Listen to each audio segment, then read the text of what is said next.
بسم اللہ الرحمن الرحیم۔ السلام علیکم ورحمۃ اللہ وبرکاتہ۔ آج ہم جس واقعے کا ذکر کریں گے وہ ہے حفاظت قرآن پر مامون الرشید کی دربار کا واقعہ۔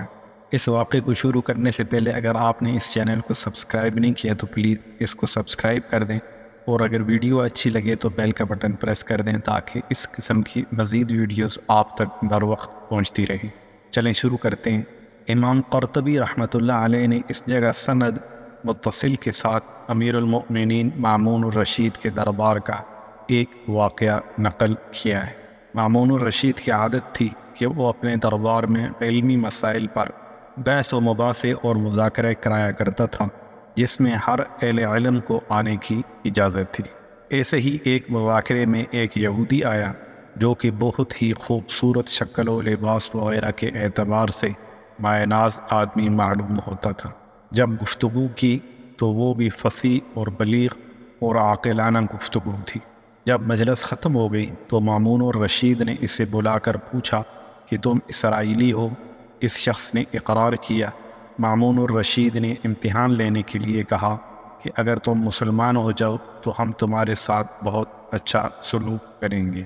اس نے جواب دیا، میں تو اپنے اور اپنے آباء و اجداد کے دین کو نہیں چھوڑ سکتا۔ یہ کہہ کر وہ چلا گیا۔ پھر 1 سال کے بعد یہی شخص مسلمان ہو کر آیا۔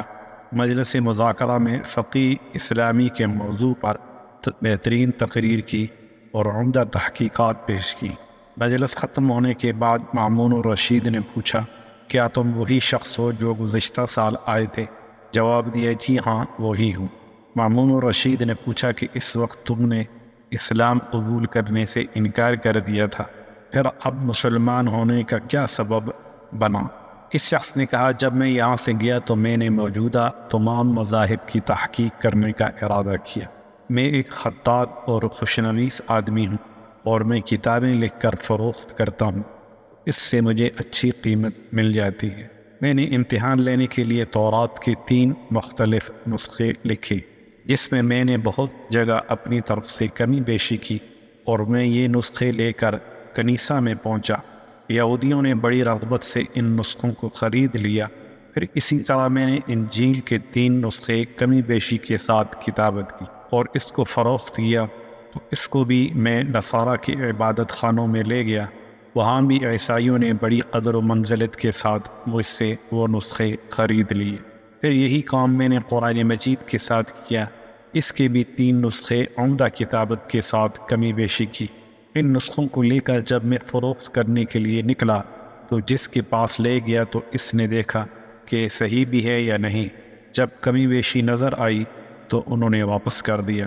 اس واقعے سے میں نے یہ سبق سیکھ لیا کہ یہ قرآن مجید محفوظ ہے اور اللہ تعالیٰ ہی نے اس کی حفاظت فرمائی ہے، اس لیے میں مسلمان ہو گیا۔ قاضی یحییٰ بن اقسم اس واقعے کے راوی ہیں۔ کہتے ہیں کہ اتفاقاً اسی سال مجھے حج کے ادا کرنے کی توفیق ہوئی۔ وہاں میں سفیان بن عیینہ سے ملاقات ہوئی تو یہ قصہ ان کو سنایا۔ انہوں نے فرمایا، بے شک ایسا ہی ہونا چاہیے تھا، کیونکہ اس کی تصدیق قرآن میں موجود ہے۔ یحییٰ بن اقسم نے پوچھا کہ قرآن کی کون سی آیت میں ہے؟ تو فرمایا کہ قرآن نے جہاں تورات انجیل کا ذکر کیا ہے، اس میں فرمایا بِمَسْتُحْفِظُوا مِنْ کتاب اللہ، یعنی یہود و نصارہ کو اللہ نے تورات انجیل کی حفاظت کی ذمہ داری سونپی گئی ہے۔ یہی وجہ ہے کہ جب یہود و نصارہ نے حفاظت کا فریضہ ادا نہ کیا تو یہ کتابیں مسح و منحرف ہو کر ضائع ہو گئی۔ بخلاف قرآن کریم کے اس کے متعلق اللہ نے فرمایا، اِنَّا نَحْنُ نَزَّلْنَا الذِّكْرَ وَإِنَّا لَهُ لَحَافِظُونَ، یعنی یہ اس ذکر کو ہم نے اتارا ہے اور ہم ہی اس کے محافظ ہیں۔